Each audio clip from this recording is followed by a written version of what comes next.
Nah, Bill, ini mungkin Yo, minggu ini kan hari pertama jam perdagangan juga udah diperpanjang lah, normal seperti dulu zaman pre-pandemi kan. Sesi ya. 1 sampai jam 12, terus udah gitu sesi 2 tutup jam 4, Hmm, 4.15 gitu hmm, kan. ya. Nah, lu kalau lu pribadi gitu ya sebagai trader investor gitu, lu melihat ada pembedanya nggak sih buat lu sendiri gitu? Lu merasa feel different atau gimana? Ya, sebenarnya sih jok ya. Kalau lihat jam perdagangan udah diperpanjang ya selama 2 hari ini, efeknya bisa dibilang kayaknya nggak begitu signifikan ya, apa jok ya, bisa dibilang ya. Karena kenapa? Kalau lihat transaksi juga setiap hari ya cuma 7,5, ya kan, masih 8 T gitu kan, masih segitu-gitu aja. I think kemarin mau sebelum jam tutup jam 3 pun masih sama aja. Karena gini, mungkin di pemikiran kan, oh dengan jam perdagangan bertambah berarti apa orang makin banyak transaksinya kan. Tapi kita bisa juga ambil dari sisi lain, Jok. Makin lama bursa dibuka, ya lu juga akan makin nyantai, Jok. Gitu loh. Oh, Karena lu pikir, biasa lu jam 2 udah berpikir, oke, gue harus beli nih, siap-siap tutupan, ya kan. Tiba-tiba jam 3 gitu kan, adalah sekarang kayaknya ntar aja deh gue lagi deket setengah 4 gitu kan. Malah ada juga, Jok, yang masih lupa market tutup jam 4. Jam 3 dia udah pergi aja, Jok, dia pikir udah selesai nih gitu. Ada temen ya, gue kayak begitu gitu loh. Dia kebiasaan. kita bilang, tuh tiba-tiba bumi naik tuh. Hah, bumi naik apaan, kata dia. Kalau tadi tutup segitu, mata mah udah jam 4 kan tutupnya. Oh iya gitu ya. Jadi mungkin apa masih butuh waktu ya untuk apa ini, sama balik lagi, Jok, kita masalahnya sekarang masuk ke jam 4-nya itu kan karena ini musim ini ya puasa ya, Jok ya. Memang kan biasanya kayaknya kalau lagi puasa lagi agak turun ya volumenya. Jadi ya mungkin kita lihatlah nanti after lebaran seperti apa. Tapi kembali lagi menurut gua simple sebenarnya masalahnya. Ini yang selalu gue bilang dari awal tahun sampai sekarang, bahkan mungkin dari kuartal 4 kali. Sejak bumi selesai main, itu tuh nggak ada lagi, Jok. Bisa dibilang saham yang super super stock. Super stock tuh dalam artian saham yang naik dan semua retail tuh suka aja untuk main itu gitu. Pas bumi lagi main kan semua main ya kan. Terus anak-anaknya energi apa main. Nah, tapi abis dari itu gue kayaknya nggak ngeliat ada saham-saham yang lain nih yang bisa bikin bursa tuh rame gitu ya. Kalau cuma sekedar naik-naik aja ada lah. Saham-saham yang barang IPO gitu kan juga naik kan. Tapi kan biasanya yang bisa bikin mood market bagus itu saham yang naik, volume value-nya pun banyak kan. Nah, ini yang menurut gua masih jadi missing factor bursa kita selama beberapa bulan terakhir ini. Nggak ada, bahasanya apa ya, nggak ada stok yang bisa jadi cheerleader gitu loh untuk bikin market tuh rame sih gitu. Oke, Goto juga lagi nggak main, jadi memang beberapa juga kayaknya masih, gue juga kurang lebih sama lah ya. Intinya memang belum terlalu kayak perubahan. Nah, ini Han sudah oke. Internet nih. Hey, Jok, Bill. Hmm. Wah, Yuk. Oh, gimana nah Bill? ini Hmm. Bro Billy, Bro Hans. Ini mumpung ada englist yang menanyakan MBMA Trimega yang IPO-in ya, tanggal listing 18 April. Nah, kebetulan ya, karena pertanyaannya kayak gitu, coba gue jelasin singkat lu ya. Nanti gue nanya pendapat kalian, gitu kan. Nah, kalau MBMA atau Merdeka Battery Materials ini sebenarnya besok tuh masa terakhir building, tapi penawaran umumnya dimulai tanggal 12 sampai tanggal 14 ya. Dan listing tanggal 18. Jadi itu 19-nya libur, 18 tuh hari perdagangan terakhir sebelum Lebaran, kita nanti akan melihat MBMA ini listing gitu. Yang dilepas ini sebenarnya cukup sedikit, cuma 10% gitu kan. Kalau untuk ukuran normal sih kecil ya, gitu 10%, biasa kan 20-30% gitu kalau company normal.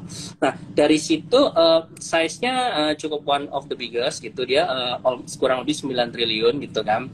Dan memang underwriter-nya tuh Trimegah gitu dengan iPod gitu berdua. Ini sebenarnya perusahaan yang well known gitu ya. Artinya kan dia anak usahanya Merdeka Baterai dan juga di grupnya Provident Capital, terus Pak Boy sendiri gitu, sama ada beberapa nama cukup famous lah gitu di dalamnya kan. Nah, yang gue mungkin men-summary aja ya, kalau tadi gue ngobrol-ngobrol sama analis kita gitu kan.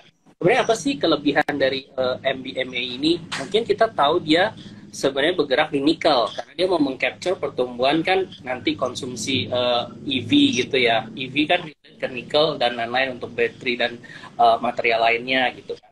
Nah, keunggulannya sebenarnya gini, dari dia punya lokasinya itu dia total 21 hektar, tapi perbedaannya mungkin kalau kita compare dengan Inco atau Antam itu Inco 80.000 sampai 100.000 hektar lah, lebih tersebar gitu.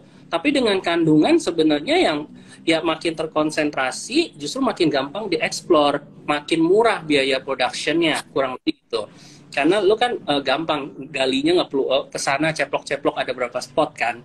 Itu hal yang pertama gitu ya. Kemudian dia punya kandungan juga sebenarnya 77% itu yang di dalamnya tuh kepake untuk pembangunan dia punya HPAL gitu nanti di pabrik HPAL-nya.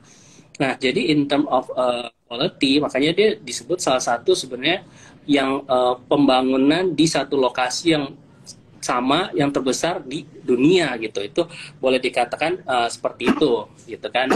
Nah, ada pembangunan ini juga ya untuk daerah kawasannya ya, kawasan yang kita namakan Industrial Konawe Industrial Park gitu kan. Nah, di situ semua pabrik-pabrik yang nanti berkepentingan, karena kedepannya kan semua juga harus bangun-bangun kayak smelter, HPAL dan lain-lain, itu ya bisa menuju ke sana gitu, karena resource-nya adanya di sana gitu. Sehingga itu juga potensi unlock dia punya value kan. Nah, yang dari situ itu kayak poin-poin yang kenapa akhirnya kemarin kalau teman-teman dengerin Pubex-nya ya, kan ada pertanyaan, kalau semua kompetitor karena kewajiban ekspor gitu kan di ban gitu, nggak boleh bahan mentah, tapi semua orang melakukan itu kan artinya nggak ada competitive advantage dong dari si company ini. Nah, itu ternyata jawabannya ini gitu. Makanya VP-nya ya yang boleh Pak siapa itu aku lupa ya, dia no worries kan, dia nggak khawatir lah dengan kompetitor karena dia merasa nggak compete di situ, kita punya sendiri gitu kan. Nah, dari situ untuk kita lihat sedikit ya masuk ke keuangan, ini kan 2022 memang dia baru mulai menghasilkan revenue ya, baru gitu menghasilkan, dan ada 2 pabrik gitu, 1 pabrik lagi tahun ini mungkin semester 2 ya 2023 gitu operasi, jadi ada 3 dan dia revenue-nya tuh udah $22 juta per 9 bulan 2022 kemarin gitu. Bersihnya masih belum banyak. Nah, dari situ dulu kalau kita potong di situ, Bill, menurut lo ini sebenarnya company gimana kita mengcompare ini murah atau mahal gitu? Ya, of course. Ya, kalau lu lihat dari data keuangan 2022 gitu ya, Jok ya, ya sudah pasti kalau orang masukin ke PE gitu ya, PBV gitu kan, ya pasti dibilang apa, oh ini yang apa murah banget, ya of course enggak gitu lah ya. Nah, tapi balik lagi kita ngelihat apa ini kalau bisa dibilang ya is the most complete ya kan stock yang kalau lu bilang exposure ke EV ya ini Jok sebenarnya gitu. Kalau waktu itu kita bilang ADMR itu EV ya kan, ya, tapi ini menurut gue ini lebih EV lagi Jok gitu kan, ini lebih EV lagi gitu kan. Plus dia sendiri kan punya nikelnya juga kan, so ada exposure juga kalau misalnya nikelnya ini kan. Nah, jadi kalau lihat plan-plannya juga sebenarnya oke ya, Jok ya. Mereka mau bikin HPAL, dan yang mau dibikin HPAL itu 2 loh, gitu kan.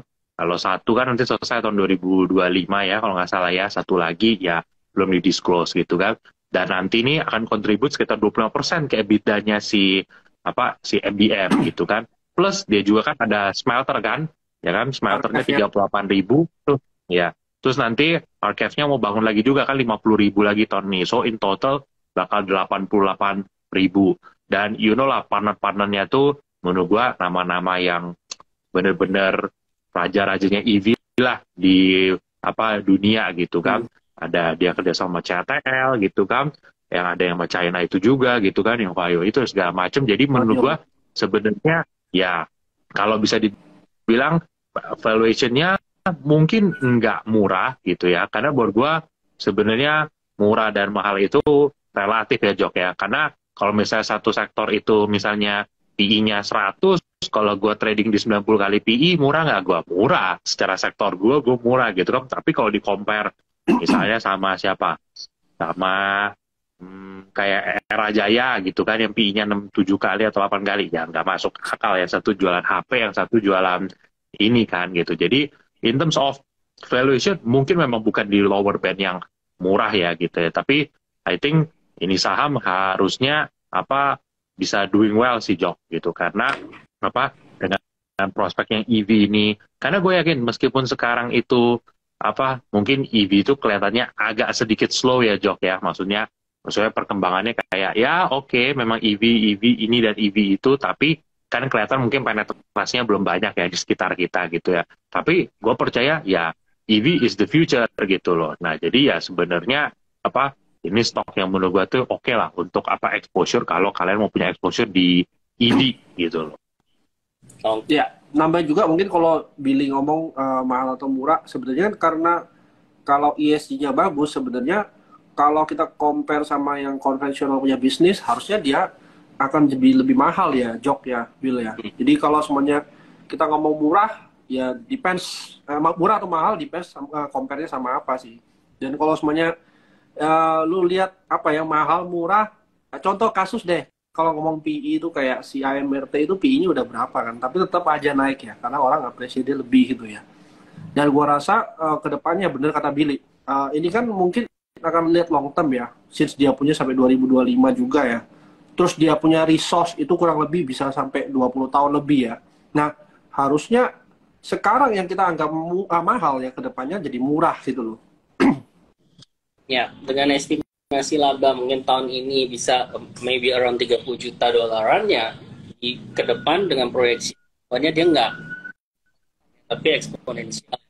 Harusnya dia estimate ya, assumption future 2027 mungkin PE bisa below 8 gitu ya, kalau menurut kalau kita lihat semua progresnya pabrik-pabriknya tadi 2025, 2027. Nah, itu berarti quiet chip gitu angka 8.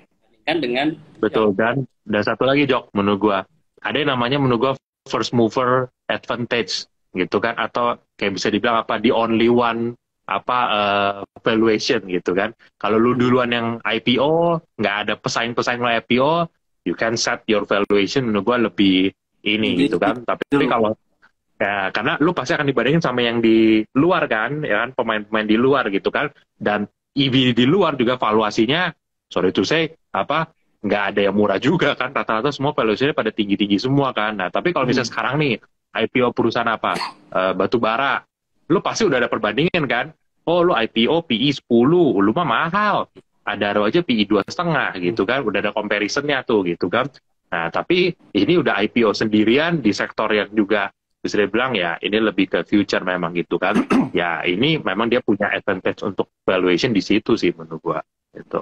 Ya. Dan kalau misalnya dilihat kan memang tadi yang Billy sebut dia strategic partnernya kan banyak ya tadi kayak CATL atau Huayu Cobalt gitu Singhan itu semua pemain besar di industrinya sehingga dia jualan udah pasti diserap gitu mereka yang beli gitu produk-produknya gitu mereka nggak mau kerja sama nggak dapat barang istilahnya ini saling simbiosis mutualisme gitu ya. Nah misalnya Oke, itu dari sisi fundamentalnya kan kita lihat kan future prospeknya tuh cerah gitu seiring dengan berkembangnya pasar EV gitu ya. Nah kalau dari harganya sebenarnya kan range-nya ini agak tipis ya 780 sampai 795. Biasanya kita asumsi sebenarnya itu kayak udah ketahuan lah demand mungkin di sekitar situ gitu, nggak jauh-jauh gitu, berarti udah ada demand tuh harga segitu, which is kalau gue lihat good gitu kan, karena bukan yang masih meraba-raba harga. Nah, cuman orang balik lagi ya, kalau ini kacamata netizen retail biasa kan suka yang lebih murahan nih, yang cepet-cepetan nih. Nah, what do you think? Apakah harga 780-795 ini masih oke kok dibanding mungkin yang lain kan ada yang 1.000 lebih ya yang IPO. Nah, gimana tuh menurut Billy mungkin? Ya, sebenarnya menurut gue harga 780-795 ini ya quite fair ya Jok ya, dan gue sih lumayan yakin nanti IPO-nya kayak di 795 nih gitu, karena sebenarnya demand-nya tuh gede banget gitu kan, so you will see nanti numbers-nya mungkin nantilah kan biasa udah kelihatan tuh oversubscribe berapa kali gitu kan. Nah, tapi dan jauh memang dibandingkan juga sama IPO yang ini ya teman-teman ya, yang apa, yang kecil gitu kan, yang IPO market cap cuma ratusan miliar, apa triliunan, ya kalau mereka mau arah sampai 3 hari 4 malam gitu kan, atau 7 hari 7 malam ya possible, karena market cap mereka murah gitu kan. Ya, tapi kalau MBM dengan market cap-nya bisa dibilang 5 miliar dolar, apalagi kalau nanti tambah issuance kalau oversubscribe gitu kan, tambah lagi ya almost unlikely lah apa dia untuk apa arah berkali-kali itu hampir impossible. Hari pertama gimana potensinya? Mungkin nggak? Well, apa kalau dibilang mungkin apa enggak? Menurut gue masih ada sedikit chance bisa, Jok. Masih ada sedikit doang ya chance-nya menurut gue untuk dia bisa arah. Karena marketnya gede aja sih sebenarnya menurut gue gitu. Nah, tapi kalau teman-teman ngarep yang bisa arah berkali-kali, ya of course ini bukan saham yang buat teman-teman gitu kan. Masih banyak lah saham-saham yang mau IPO lain yang mungkin lebih cocok buat teman-teman gitu kan, yang arah bisa. Tapi ya balik lagi gitu ya. Apa kalau untuk dari segi quality menurut gua this is one of the best lah, apa yang quality apa industrinya oke, di backup sama grup yang gede juga gitu kan. Ini bukan ini ya Jok ya bahasanya. Ini bukan EV-EV-an yang you know, ini kalau ada boom EV ini kayak nebeng kayak gitu loh Jok ya kan, emiten yang apa nggak jelas atau apa kayak gitu kan. Ya ini termasuk yang memang leader nanti pasti gitu di sektor.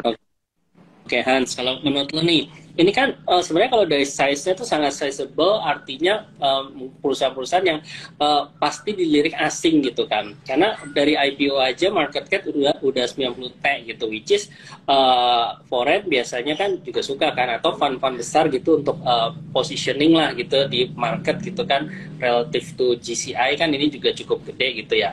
Nah menurut lo dengan nanti seiring berjalannya waktu, kinerja projection-nya itu juga sesuai gitu kan, laba bersih naik, terusnya tinggi, yang mungkin masuk ke MSCI someday.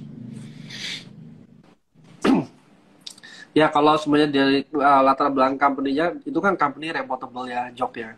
Jadi kalau gua rasa itu salah satu game plan yang bakal kejadian ya. Ya lu lihat aja kayak Bukalapak juga berusaha masuk ke sana, Goto juga ke sana, ADM juga ke sana. Gua rasa nggak akan jauh beda ya, kayak yang IPO gede-gede ini juga akan masuk ke sana Jok ya. Karena buang ke sana ya, lu beli barang kan harus buang Jok ya. Buangnya kayak MSCI itu sebenarnya kayak nggak ada dosa lu nggak buang ke retail. Dan gua rasa harapannya ini kan lebih ke long fun ya Jok ya. Jadi ya possible Jok. Oke, tadi ada yang nanya kita bahas apa? Kita Merdeka Baterai Material ya teman-teman, MBME yang salah satunya Trimegah sebagai underwriter.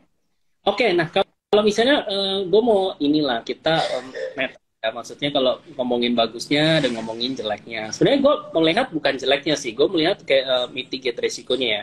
Kalau sempat kan discuss tadi sama analis juga, kayak berapa sih sebenarnya bottom line cost cash cost-nya ini untuk production kayak nikel gitu kan, terutama di sektor inilah gitu spesifik.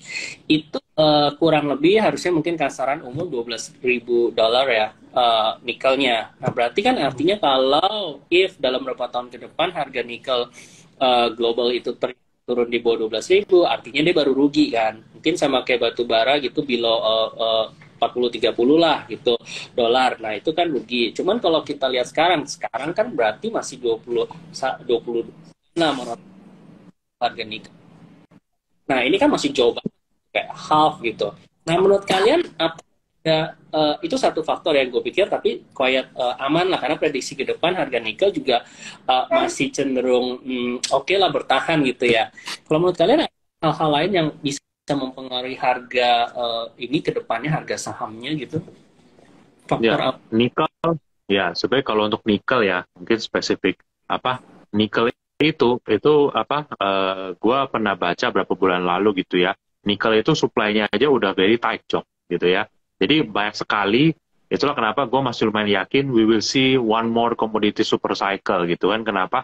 Karena selama 8 tahun terakhir, 8-9 tahun terakhir, bisa dibilang hampir nggak ada new investment di hampir semua komoditi gitu kan. Nah jadi kayak kemarin copper kita baru baca di Peru gitu kan, mereka juga outputnya tuh mengecewakan gitu kan. Jadi ini trennya, hati-hati nih, karena ke depan demand-nya untuk yang apapun yang berbau EV dan green itu bakal naik, sedangkan yang ini stuck di bawah gitu kan. Gue yakin ini pasti gap yang ini akan ketemu gitu kan, dan menurut gue perlu harga yang tinggi untuk insentif orang supaya untuk build lagi kan gitu kan. Nah ini terjadi di semuanya, Jok, mau dari yang komoditinya, bahkan juga termasuk yang berbau servicesnya gitu kan. Makanya kita nggak heran kalau kayak kemarin salah satu saham yang sering kita sebut kayak Wintermark kan udah mulai booking profit kayak gitu kan. Karena apa? Ini benar-benar terimpact itu di komoditi dan juga field servicesnya gitu kan. Nah jadi kalau ditanya copper, nickel itu sama aja menurut gua. Dua-duanya itu sama kayak aluminium juga, nanti pasti you will see mulai 2025 terutama ya kalau gua lihat itu tuh gapnya akan mulai nggak kekejar gitu. Jadi memang lu butuh harga yang tinggi untuk supaya orang mau build gitu kan. Nah nikel itu gua kalau nggak salah baca lu nggak akan bisa insentifin orang untuk build selama harga nikel tuh masih di harga even di harga segini, Jok gitu. Nah jadi menurut gua nikel itu harus konsisten mungkin di berapa 25 sampai 30 ribu gitu kan, dan for a long term baru orang mungkin mikir oke lah gua build gitu kan. Sama kayak harga oil gitu kan, kalau harga oil di bawah 60 gitu kan siapa yang mau build lagi gitu kan. Nah makanya kemarin kita lihat kan OPEC bereaksi langsung kan, begitu oil yang sempat kemarin gara-gara Silicon Valley Bank kan First Republic itu turun sampai 64, nah udah ya kan buat OPEC nih harga nggak masuk akal gitu kan. Ditambah lagi US dengan gayanya gitu kan bilang kita masih pikir-pikir lah refill SPR kayak gitu kan. Ya udah sekalian kata OPEC lu nggak mau beli di harga 70 ke bawah, gue bikin lu beli di atas nanti mungkin gitu kan. They cut the production langsung naik gitu kan. Jadi balik lagi jawaban nikel ini sekaligus mencakup hampir semua komoditi menurut gue ya. There'll be a supply gap gitu ya yang harus ditutup soon. Jadi bukan ditutup nanti baru 2030 atau apa ya. Kalau baca dari semua grafik by 2025-2026 itu tuh banyak komoditi yang demand sama supply-nya itu udah nggak ketemu lagi gitu. Oke, berarti masih ada gap ini supply-nya tadi ya. Betul, benar. Lah. Kalau misalnya melihat tadi kan disebutkan ada beberapa mineral gitu ya kayak mining komoditi untuk sebuah mobil EV. Kalau gue coba lihat nih dalam di breakdown satu mobil EV sebenarnya komposisi terbesarnya itu sebenarnya perlu apa sih? Kalau nikel ini menjadi penting. Kenapa? Karena dia termasuk top 3 komponen yang paling butuh banyak gitu dalam bangun sebuah mobil EV gitu ya. Yang pertama mungkin ada grafit 28% ya. Tapi grafit itu kan kita nggak banyak ngomongin ya. Nah yang kedua itu ada aluminium 18%, dan yang ketiga baru nikel 15%. Ya. Keempat itu ada copper 10%, dan cobalt itu di angka 4%. Jadi memang beberapa itu, nah kelihatan tuh teman-teman. Mungkin yang kalau ngomongin tentang EV ya relate-nya ke kurang lebih komoditi-komoditi itulah yang mempengaruhi gitu kan. Nah kalau Hans tadi ada pertanyaannya bagus juga sih kayak oke, kalau misalnya MBMA which is good dan memang harganya naik, seberapa sih dia bisa mempengaruhi MDKA gitu sebagai induk usahanya gitu.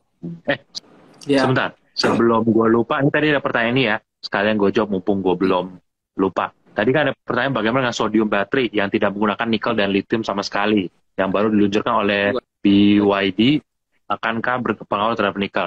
Pertama, sodium baterai ini memang revolusi yang baru ya, yang baru di launching belum lama ini kan. Tapi mereka punya dua kelemahan nih. Pertama, umur baterainya lebih pendek 3 kali, lebih pendek sepertiga, Jok, dibanding lithium baterai. 3 tahun. Ya. Kedua, mereka lebih berat, Jok. Mereka lebih berat.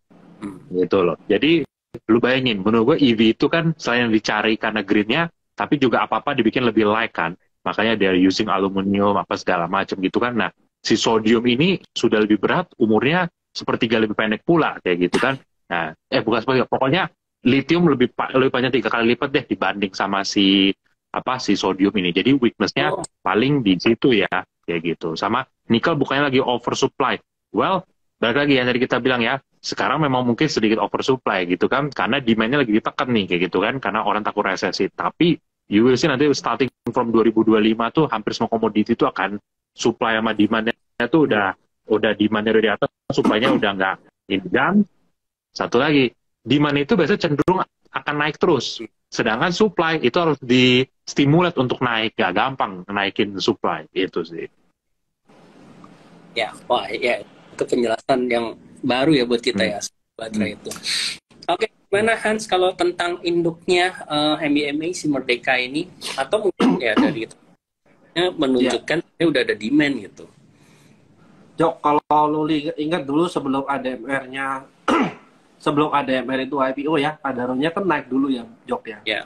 Nah, terus apalagi ya, Bukalapak waktu mau IPO, MTEK-nya juga kayaknya seret naik ya, Jok ya. Harusnya kegeret. Nah, harusnya ya gue ekspektasi akan kejadian juga di MDKA ya. Since sekarang kalau lu lihat ya memang minor trend itu memang masih downtrend, Jok. Cuman ada sedikit perlawanan lah ya. Dan dia sebenarnya waktu dia mulai reject itu dekat-dekat area support, Jok. Jadi gue expect ya kalau sebenarnya kita masuk di kemarin 4050 ya sampai 4300 atau sampai 4600 itu masih bisa dapat. Tapi harus ingat ya, MDKA ini biasanya relatif rada pelan, Jok ya. Pergerakannya nggak bisa kenceng kayak yang lain. Ya mungkin kayak dari sini gua rasa sih ya jangan terlalu expect yang meledak-ledak gitu harganya, Jok ya. Jadi gua rasa ya akan di sini-sini doang sih. Closing ini pada agak ditarik ya MDK. Ini Bro Billy kali ya. 90. Ya, jangan itu, jangan ngomong MTEK lagi sama Jogi. Masih trauma dia kayaknya tuh. Gak masuk-masuk Dia udah MS. nggak ada, Bill. Dia udah nggak ada. Udah nggak ada, tapi traumanya kan tahun lalu lumayan berkali-kali dia. PHP Mas ya. Aduh. Iya, itu gue masih ingat terakhir kali masih harapan masuk kemana?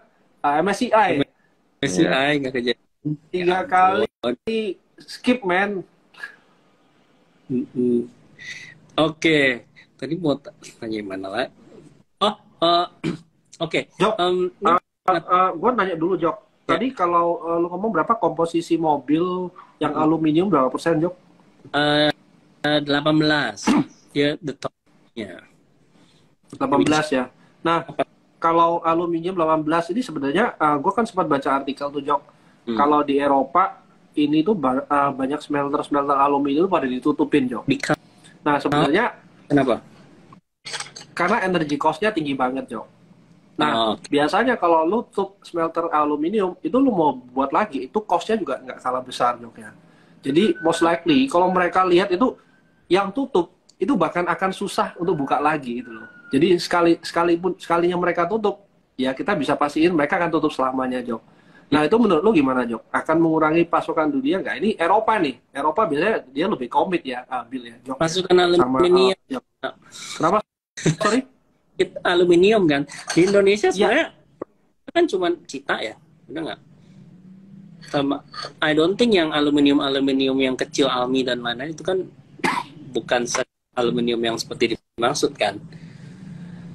Sebenarnya mungkin nggak tahu ya, nggak terlalu mempengaruhi ya Bill ya, karena nggak ada proksinya juga di sini kan untuk pure aluminium producer yang kita tadi. Kalau di Eropa mungkin. Ya, sebenarnya menurut gua kalau aluminium ya nanti lu tunggu itulah pada saat smelter aluminiumnya ADMR jadi ya cuma itu menunggu play-nya bisa dibilang. Selebihnya harga. Jadi malah ya belum ngaruh gitu loh, belum ngaruh banyak. Benar. Jadi malah ada potensial kita dapat benefit dong mereka karena produksinya kurang, kita malah ekspor ke mereka dong, Jok. Bill. Ya. Bisa-bisa aja, Jok. Bisa-bisa aja, Hans. Gitu. Sangat mungkin kayak gitu. Karena kan our country sekarang kan lagi pusing apapun yang ini kan downstream kan, bukannya upstream lagi gitu. Ya. Betul. Nah, mudah-mudahan itu tadi udah lengkap banget ya kita bahas tentang MBMA ya. Nanti teman-teman tinggal ini yang kita tahu, yang kurang lebih kita tahu lah, demand-nya itu very hype gitulah ya, Bill ya, gitu Hans. Yeah. Jadi cukup jadi rebutan lah gitu ya. Oke, nah ini kita lanjut lagi ya ngomong down zone. Ini kita sambil baca pertanyaan. Ngomong-ngomong komoditi, sektor kapal dry bulk di kuartal 4-nya ini juga bagus-bagus. Gimana pandangannya buat kapal tug and barge ke depan gitu? Ada view nggak, Bill? Boat gitu ya? Lebih ke dry bulk ya. Well, sebenarnya kapal ini balik lagi kita selalu bilang ya, kapal ini itu nggak bisa disamain ya teman-teman gitu ya. Semua ada cycle-nya masing-masing kayak gitu kan. Kalau 2020 ya kan, 2021 kita lihat kan kayak kelas SMDR Temas gitu kan berjaya gitu kan. Di 2022 pertengahan sampai sekarang kita lihat yang lumayan naik itu kan yang kayak offshore kayak gitu kan. Nah, jadi banyak ya jenis kapal teman-teman. Nah, untuk dry bulk ini eh, emitennya memang sekarang kalau result memang masih oke kayak gitu ya. Tapi kembali lagi gitu kan, jangan sampai bahasanya apa ya gue bilang ya, beli apapun tuh di ujung laporan keuangannya bagus kayak gitu loh. Karena kenapa? Biasanya tuh the end is not well nih, biasanya it's not going well kayak gitu kan, bisa dibilang. Contoh ya, lu beli kayak kemarin tuh begitu batu bara pada laporan keuangannya bagus kayak gitu kan. Contoh kayak siapa? Ya, misalnya contoh kemarin kayak Indika, keluaran laba bagus banget kan. Buat gue itu labanya bagus banget. Bener-bener, maksud gue tahu bakal bagus ya kan harusnya kan. Tapi gue nggak nyangka segede itu juga kan. Ya tetap naik sih gitu kan. Tapi ya bukan yang wah langsung jebret kalah. Tapi kalau laporan keuangan kayak kemarin itu kejadian, growth-nya pada saat mungkin setahun 2 tahun lalu, gue yakin hari itu bisa naik tinggi banget kayak gitu. Karena kenapa? Apa ya? Lu tuh sudah dikasih kuartal yang bagus terus tuh. Bagus banget, bagus. Jadi unsur surprise ke market tuh udah yang nggak terlalu kayak gimana kayak gitu. Karena buat market kayak ya oke, sekarang bagus result gitu kan. Tapi kemarin-kemarin juga bagus gitu kan. Dan orangnya ngelihat sektornya. Gue masih yakin nggak nih gitu kan. Nah, contoh kedua kayak misalnya SMDR kayak gitu kan. SMDR kemarin keluar result bagus nggak? Yang kuartal 4-nya. Buat gue juga termasuk bagus meskipun agak ada slight slowdown gitu kan. Tapi ya sahamnya gimana? Apakah langsung jebret-jebret kayak waktu itu dulu mereka yang 2021 ya udah nggak lagi kan? Kenapa? The big chunk of game dari sentimen laporan keuangan itu udah waktu itu gitu kan. Nah, jadi jangan sampai kita tuh kalau ngeliat laporan keuangan itu pokoknya ngeliat laporan keuangan tuh kalau yang dari merah tiba-tiba jadi hijau biasa tuh bagus tuh kayak gitu. Contoh balik lagi ya teman-teman ya, paling simple gue pakai contoh yang saham OSP kita yang sering kita omongin, dari merah ya kan rugi-rugi terus ya kan, tiba-tiba jebret cuan 1 juta USD aja kan, tapi harga sahamnya langsung reret kan. Apalagi nanti kalau kuartal 1 entar lagi keluar lebih bagus lagi daripada kuartal kemarin, orang akan mikir wah bener-bener kali ini story-nya udah main kan, kayaknya ini cycle-nya mulai nih kayak gitu kan. Nah, itu kemungkinan besar direspon market lebih bagus. Sama kayak pada saat SMDR kemarin kan 2021, gue masih ingat. Kuartal 1-nya keluar, langsung arah berhari-hari gitu kan. Nah, karena kenapa? Market baru bener-bener, wah ini lu masuk tren growth-nya. Jadi, hindarin beli barang itu kalau laporan keuangan udah terlalu sering bagus, dan apalagi lu tahu ini cyclical kayak gitu. Kecuali, contoh kayak BCA, BRI, Jok. Ya kan, BCA, BRI, misalnya barang kesukaan lu juga tuh, Bevin, kayak gitu kan. Kalau dia bagus terus, kemungkinan besar sahamnya akan naik terus. Karena kenapa? Orang pikir, ini kind of stock yang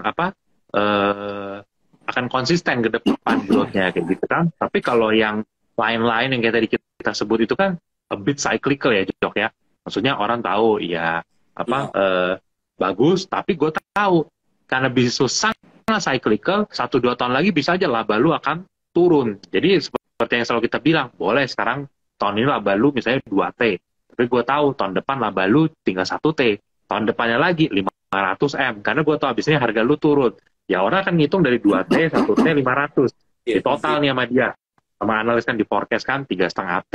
Bagi 3 berarti laba lu nanti run rate-nya tinggal 1,2 kan ke depannya kan mungkin kan. Nah, tapi kalau misalnya tahun depannya lu 2T lagi, tahun depannya lagi, kelihatan tuh growth-nya padahal nggak ada kan, 2T.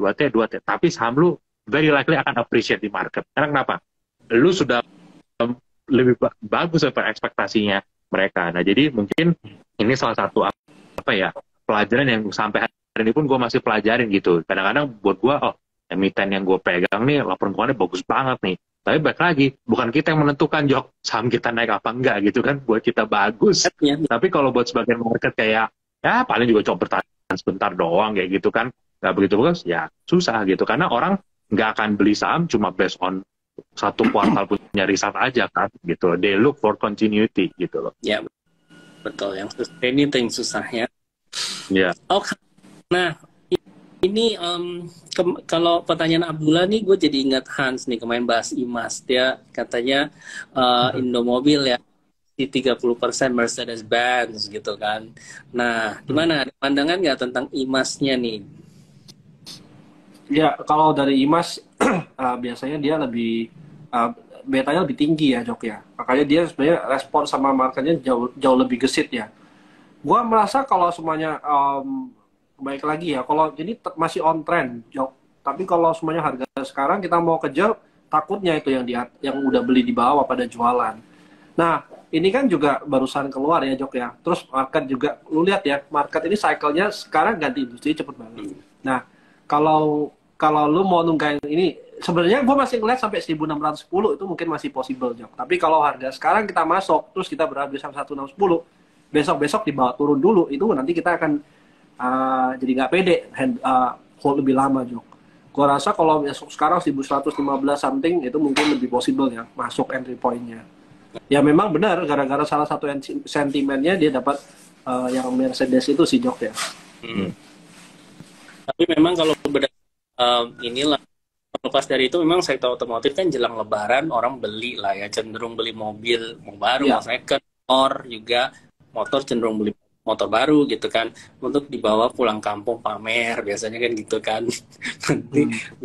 Jadi kalau gitu kita mau jualan mobil sekarang juga dong dari Jok ya? Ya, biasa trennya gitu, nanti habis lebaran harganya turun. Nah, tuh kalau yang lu di pasar mobil Kemayoran tuh tongkrongin aja lu di situ. Nah, ini oke ya, kita next lagi, ini ada pertanyaan yang menarik nih, sebenarnya yang kemarin belum jalan-jalan juga. Gimana Han, sektor ayam-ayaman, kalau lu lihat chartnya deh, ini kan similar ya, 3, mungkin Java, Capin, ya. Jadi sebenarnya gue udah bahas ini bolak-balik ya. Sebenarnya dari sektor ayam-ayaman, kalau sekarang kita masih kaitin sama lebaran, sebenarnya udah telat sih.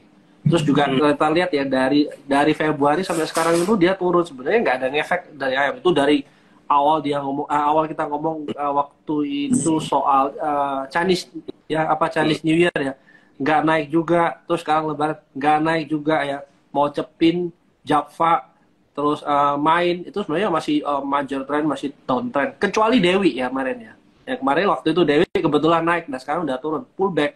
Kalau gua harus pilih salah satu ya, gua mungkin melihat yang paling menarik cuma Dewi. Tapi kembali lagi ya, itu market cap-nya lu perhatiin juga sih. Oh, malah oke. Nah, kalau misalnya, jadi pertanyaannya gini dong, kayak yang kita lalu gitu kan, kayak jadi yang potensi lebaran tuh apa? Masih consumernya mana yang murah? Nah kan pertanyaan gitu.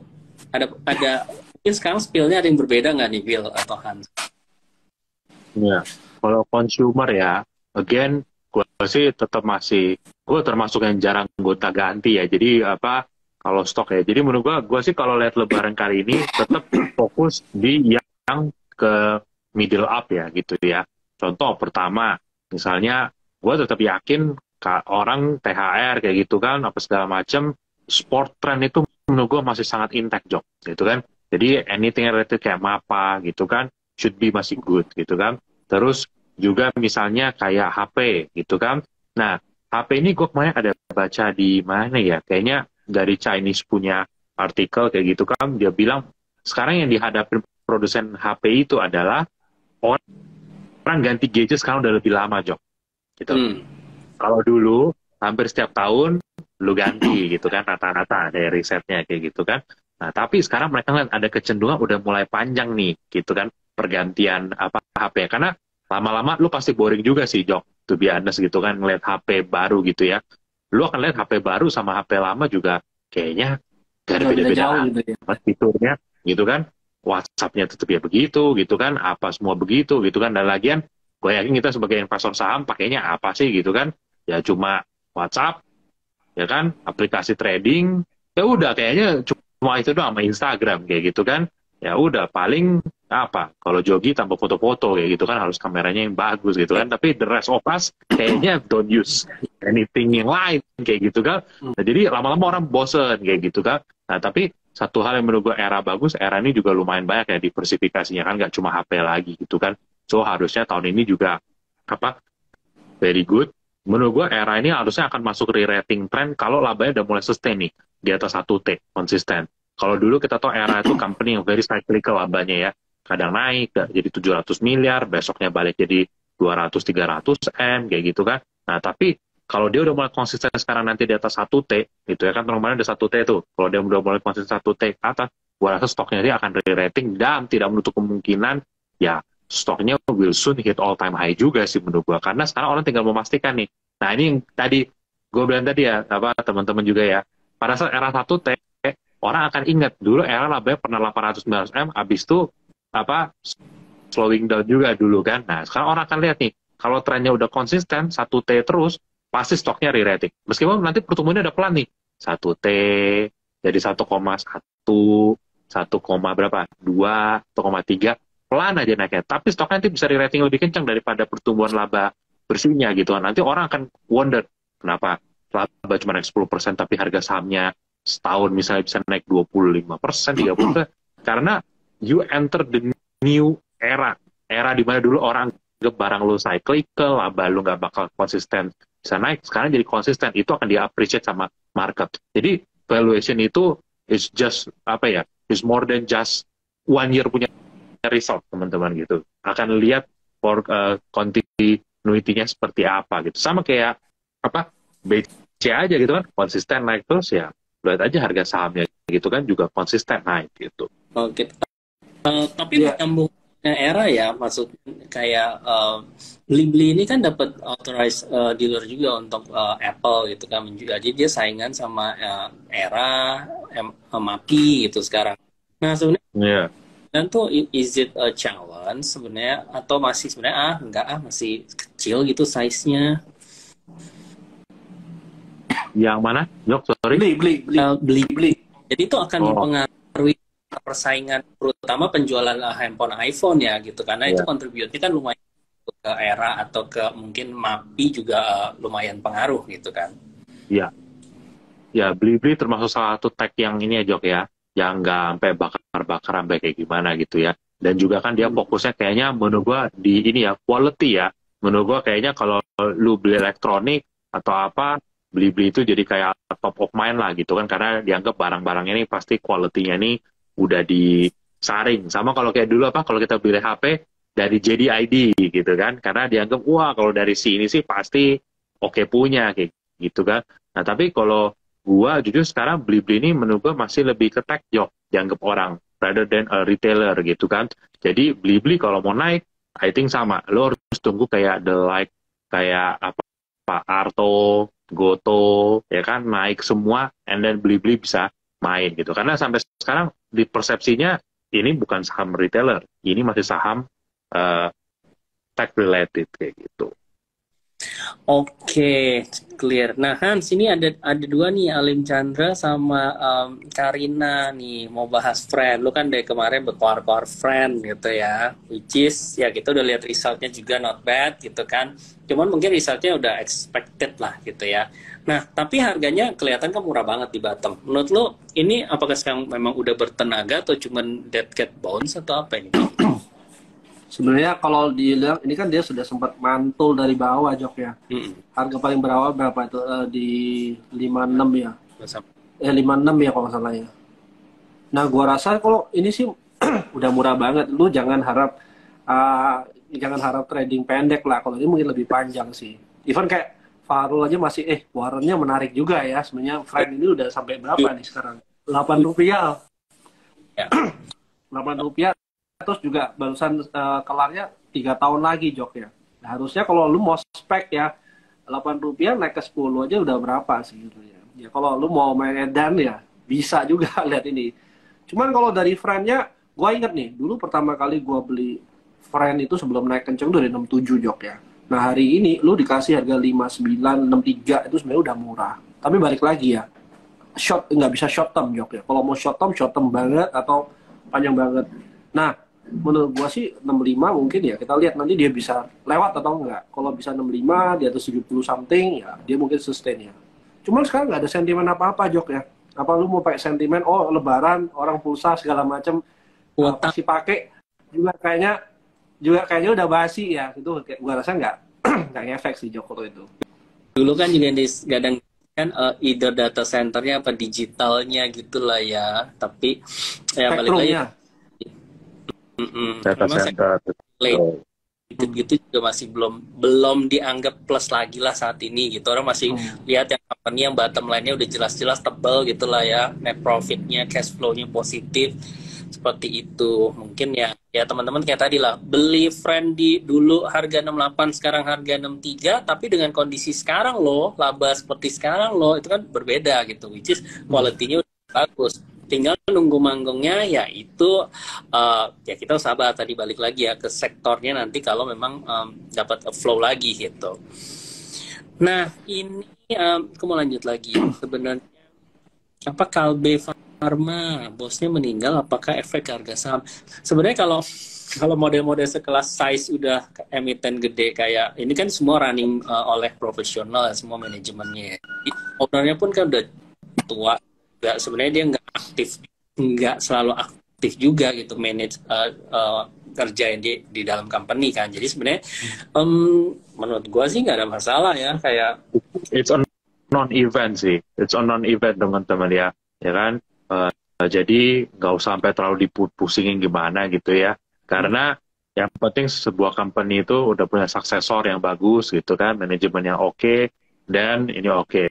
Ya, itu seperti itu sih Jok. Kecuali ya Jok ya, ada saham-saham yang berbau corporate action gitu kan.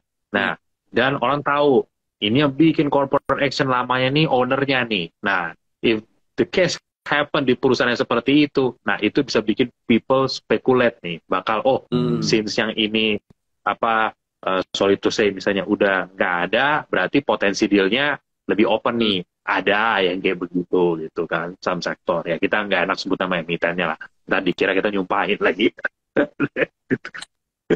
Oke, ya, jadi no worry ya, itu sebenarnya udah dia autopilot lah, maksudnya udah running berapa tahun terakhir juga profesional semua.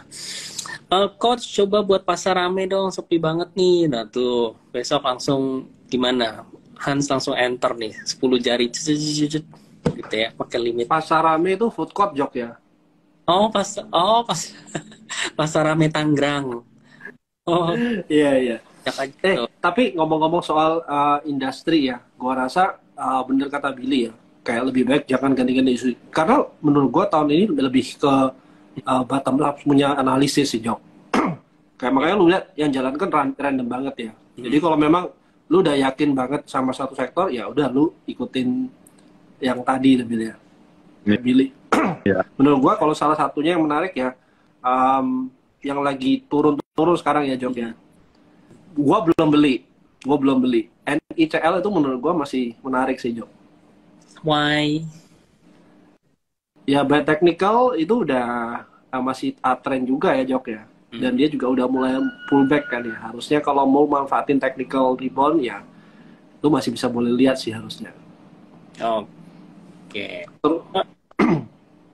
Terus kalau mau lihat yang jangka panjang benar yang udah pasti kita lihat kan, kita pasti sooner later akan ke EV ya. Jadi ya kalau memang lu mau aman ya lu cari yang related sama EV aja sih. Iya. Kalau lu mau yang lebih klasik, mau lebih yang old school stock, ya menurut gua property stock is still interesting sih. Karena gimana pun harga sahamnya sekarang sama dengan 10 tahun yang lalu gitu ya.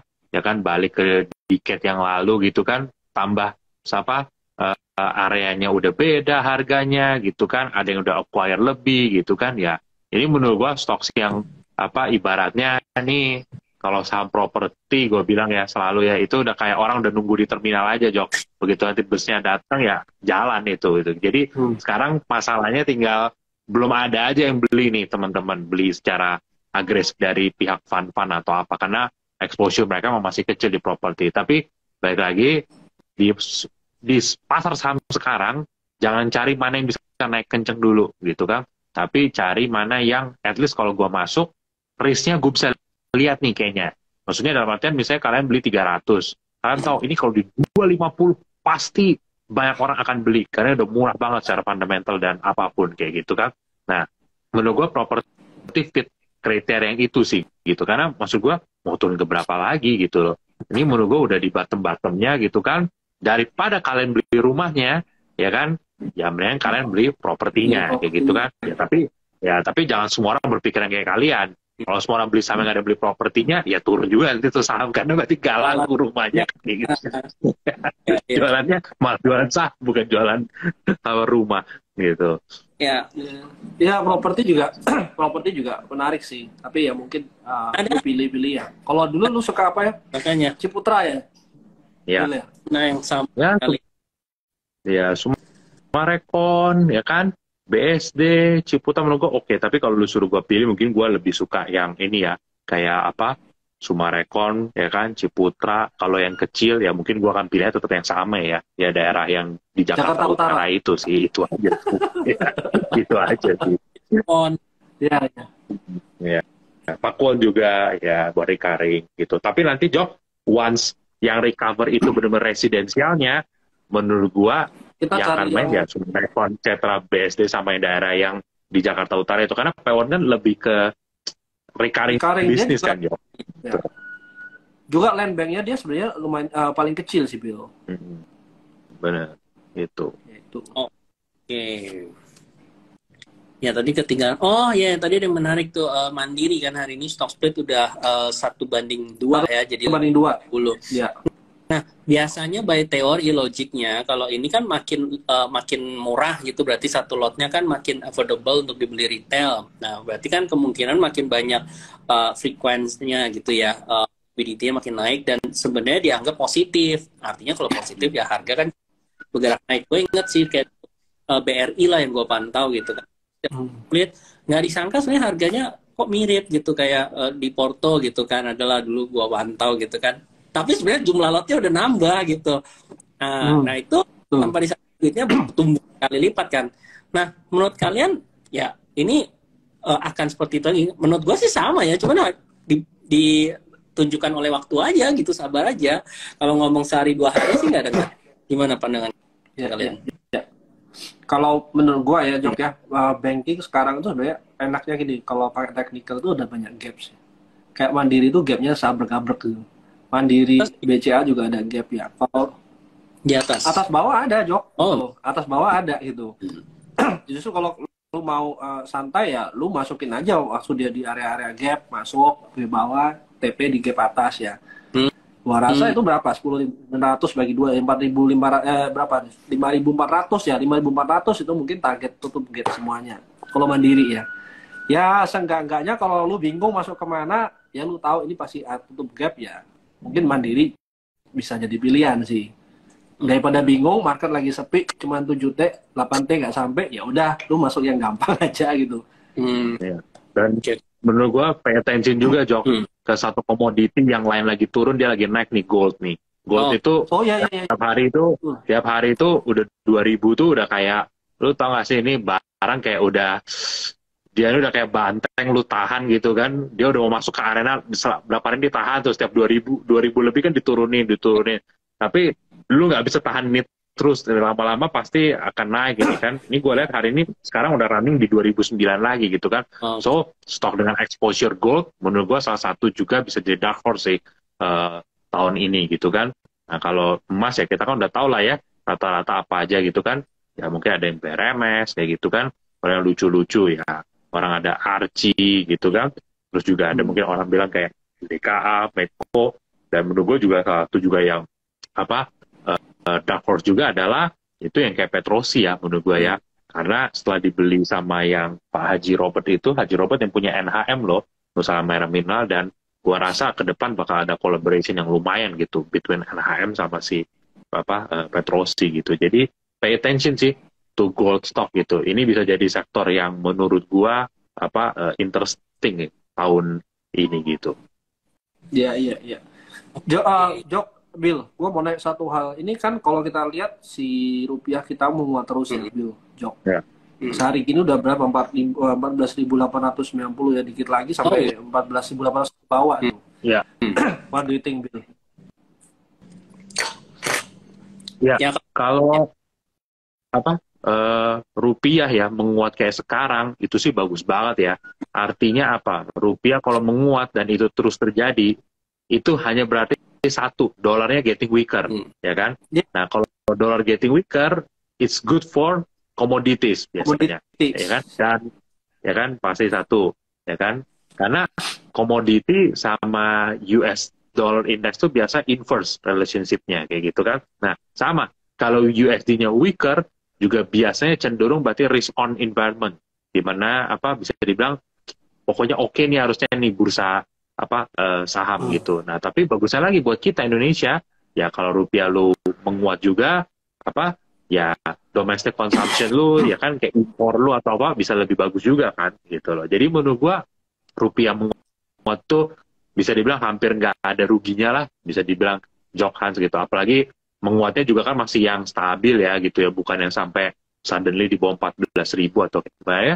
Menurut gua di range 14, tahun kemarin kita kan main di sini-sini juga kan, 14,5 sampai 15,5 ya muter-muter di range yang itu aja gitu. 14,5 belum pernah kejadian sih Bill. Sebenarnya dari September itu kita naik dari 14.600 sampai 15 something. ya? Oke. Ya, Oke. 15.745 something ya. Dan gua rasa ini 14.620, 14.615 itu mungkin possible ya. Dan nggak ada tanda-tanda perubahan ya. Nah, yang mau liburan ke luar negeri nanti kalau udah 14.15 ikutin Hans tuh beli dolar tuh sebelum nanti rebound ke resisten. Rebound. 12.000. Udah mau lebaran kan? Siapa tahu ada yang mau ikut tour and travel. Nah beli tuh nanti di 14.6 tuh. Iya. Ya, betul. Intinya memang kalau gue perhatiin sih setiap penguatan rupiah dia korelasinya cukup positif lah terhadap market gitu, IHSG gitu ya. Dan memang yang diuntungkan balik lagi mereka perusahaan-perusahaan yang bahan bakunya itu kan termasuk yang banyak import, kayak misalnya yang ICBP karena import gandum, atau tadi Kalbe karena import bahan bakunya kan mostly dari luar negeri gitu. Itu satu yang diuntungkan. Atau yang kedua ya balik lagi yang punya utang dolarnya banyak ya, kayak misalnya punya global bonds. Nah yang hal seperti itu dia juga berarti kan interest expense-nya itu jadi bisa jadi lebih murah gitu. Nah itu diperhatikan. Yang cuman mungkin ya agak melemah mungkin itu yang berbasis ekspor, tapi tergantung balik lagi itu komoditi atau bukan, karena itu bisa meng-offset jadi win-win lah begitu. Oke, mungkin itu aja sih ya tadi kalau dari pertanyaan teman-teman kan semua. Pertanyaan terakhir nih, apa pengaruh Petro Yuan terhadap IHSG? Waduh, itu menurut gua masih nanti ya teman-teman ya. Jadi nggak usah terlalu dipikirin dulu apa Petro Yuan itu gimana. I think the dollar will still be here lah ya for many years to come gitu ya. Selama banyak negara masih ngutang dalam USD Jok, ya USD is not going anywhere lah menurut gua gitu. Tapi nanti kalau mulai perusahaan lu baca gitu ya di laporan keuangan emiten di Indonesia ya, mulai utangnya bukan in USD atau in dollar, tapi udah mulai in rupiah sama in yuan. Nah baru deh kita ngomong teman-teman. For now ya masih bahasa orang Belanda masih jauh lah teman-teman kayak gitu. Ya. Oke. Ya teman-teman. Oke, thank you banget ya udah kumpul hari ini. Biasakan ya dengan jam trading yang baru gitu ya. Jadi kita ingat jam 4.15 itu selesai. Jadi jangan buru-buru meninggalkan laptop gitu ya. Oke, thank you banget Bill. Thank you Hans. Yo, thank you Hans. Thank you Jok. Thank you teman-teman. Yo.